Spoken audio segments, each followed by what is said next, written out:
Channel 5 Network, this is MorningLine with Nick Beres.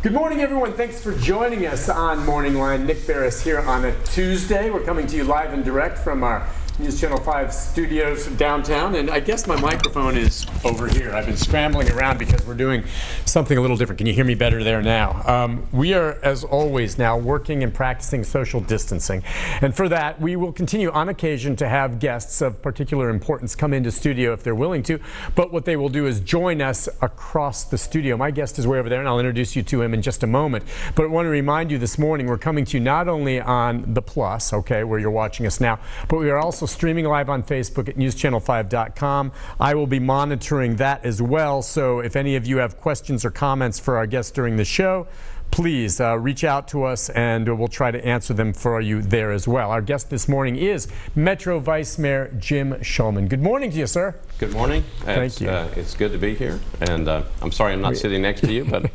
I think I would rather be over here than be next to you. Well, so. I suppose that's the best way to do it. And yeah, we have evolved. The Vice Mayor has been good enough to make himself available to us the last few weeks. Last week he was here on studio set with me. Today, practicing social distancing, he's across the studio. I can see him way over there, but we are separate, and we're on camera here, and we'll be addressing some of the issues this morning, taking your phone calls. The lines, we'll get the phone lines up, 737-7587, if you have a question or comment for him with regard to what's happening here in Metro, or even maybe perhaps beyond that. Obviously, our Vice Mayor is very involved with the coronavirus issue, and as I said, we're also on Facebook right now. So let me ask you this first. We know now what the mayor has done, and it's been a few days in the works. Certainly driving in this morning, I saw far fewer cars than I have in recent days. What is your take right now? And if you would for us also, Vice Mayor, maybe just review again the high points of what it is the mayor has asked the city to do. So what I would say is a lot of it is just good common sense. He's calling it safer in place. It's really essential folks can still get out. If you have essential business, like going to the grocery store, pharmacy, things like that, you can still do that. But it's really encouraging people to stay home. Mm-hmm. So, and he put I think it was a 2-week timeline on it, which is hopeful. I think it makes a lot of sense, because what we're trying to do and what we keep hearing is that the next couple of weeks are going to be very, very important in trying to get this thing contained in whatever way we can. You know, what we don't want to do is be safer in place for the next 2 or 3 months. We want to deal with it right now, and if we can use good common sense, which is what the mayor is encouraging, stay at home, don't go out and do things, and practice social distancing, we can do this. We just have to focus, and I think you have to use common sense. This is a dangerous time.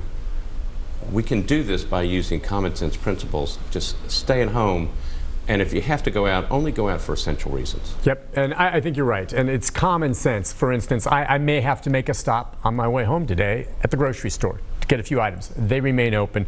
Do this with social distancing, but I'm completely limiting that. Now, my question too, and we kind of looked into this yesterday as a team in the newsroom, was enforcement of this. Again, common sense is what you're talking about here. Unfortunately, I think we both know there's a lot of people out there that lack that, or maybe some still, just upset that the government's telling them what to do, okay, and heading out. Is there any means of enforcement if we find individuals doing things that are just against the grain of everything we're trying to achieve here? Well, first of all, Nick, I'm a politician, so I believe that everybody has common sense. Okay. All right, right now it's the enforcement that we typically have. So it's. I know the police have the ability to give citations, codes department, parks department. They all have the ability to do that. I don't think anybody wants to get there. So why do we have to get there? Mm-hmm. I think what I'm saying is, do what you're supposed to do. Don't go out if you don't need to. Go to the parks, but practice social distancing. That's okay. Get some fresh air, go take a walk, go exercise, go jog, do something like that. But don't, everybody needs to play their part. Okay. I mean, that's what's so important. We just need to be there together and do this right. I do get a sense, when I was looking at the list of essential and non-essential jobs that was put out by the city. There's a lot of wiggle room there, in my opinion. And if someone wants to make the case based on what they read there that maybe somehow they're associated with some of the essential ones to stay open, I think that can be done. And I think a lot of people have some confusion about this. I've heard a lot of people on Facebook messaging me saying, well, you know, our boss is telling us to come in. I work around, you know, 150 other people here, and we basically make widgets or something like that. That's, in my opinion, not essential. Why do I have to go in? I don't want to lose my job, but he's calling us in. How do you decide, you know, what is essential and what's not essential when people are making those calls like that? Yeah, it's a good question. The executive order tries to lay all this stuff out and tries to define what's essential against what's There's not. There's a long list. I was thinking instead of a list of what's you know, non-essential, it's like, you know, that's what I want to hear, because the essentials was a long, long list. Well, so yeah, so I think like everything else, you can look at the list and go, okay, I think I might fit into here. Common sense. This is very important. So, you know, again, you know, you look at other countries and who's been successful and who hasn't been successful at dealing with this. It's the ones that really kind of clamped down and people did what they were supposed to that seems to have had a better chance of getting through this faster. You know, if we do it now, which is I think what the mayor has been encouraging, start now, clamp down. You know, I would encourage employers to use their best judgment. I know that, you know, you've got companies that have machines that are operating. You can't just leave them alone. You know, bring in your essential employees, have your non-essential employees work from home. And that goes for everybody. I mean, if you can have your employees work from home, we have a much better chance of getting through this faster. We gotta flatten that curve. Yep, and that's exactly, for instance, what we're doing here at News Channel 5. You've seen our newsroom, and it's basically empty. I'm here, our anchor's here, a handful of producers, and that's the way it'll be today. Everyone else is filing their stories electronically or not coming into the station. That's just prudent. So common sense along those lines. All right, and we're going to get some of the questions and comments on Facebook. Wanted to ask you, too, just about any hurdles at this point that's new. You were mentioning to me before the show about the supply chain and whether or not we're getting the supplies in that we need at this point, and be specific about what supplies we're talking about. Yeah, so they call it PPEs, which are personal protective equipment for, you know, the folks that are testing and doing the work, and the doctors and nurses and so forth. And if you know, people have been paying attention, which I know they have, particularly if you watch the national news, big problem with the supply chain. We don't have enough supplies. So people have focused on that, and what's really, really great about this country is that we're pretty innovative. In Nashville, all across the country. So I was listening on the way in. So there's a motor company that is switching over its production lines to build ventilators. Okay, so people may go, well, we should have done that a couple of weeks ago. Well, okay, maybe we didn't do it now, but now we're doing it.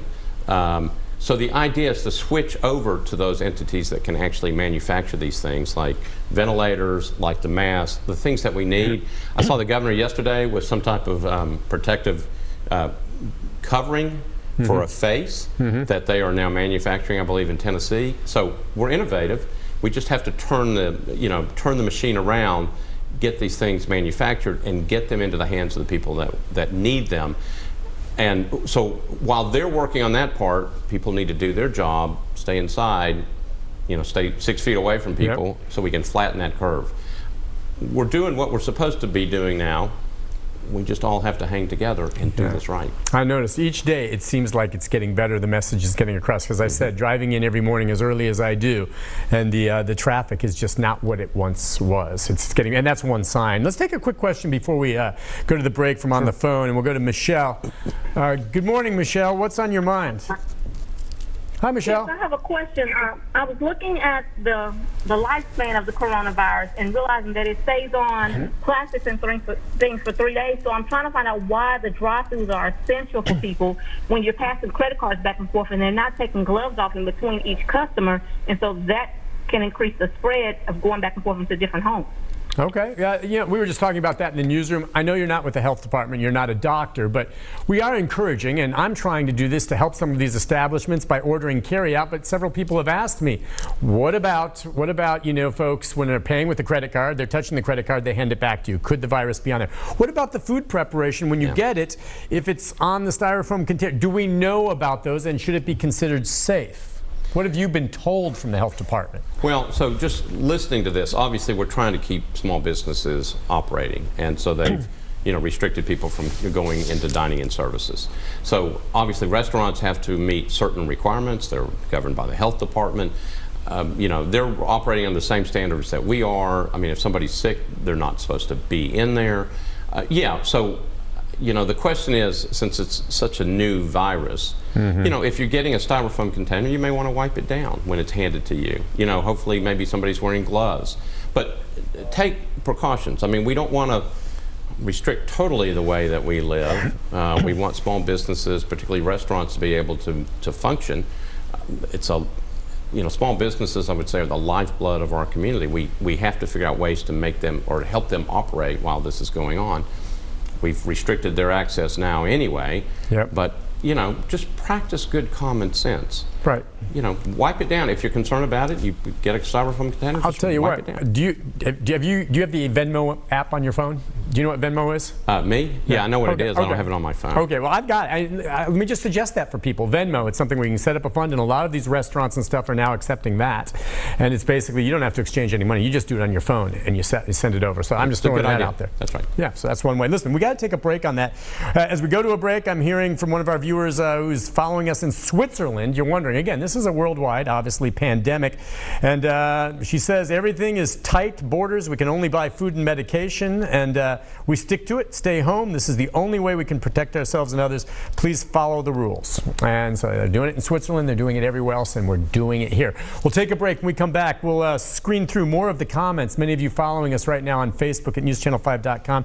If you have questions or comments for the Vice Mayor, Jim Shulman, who's here with us this morning, Vice Mayor of Nashville, we'll take those on the phone right after this. Stay with us.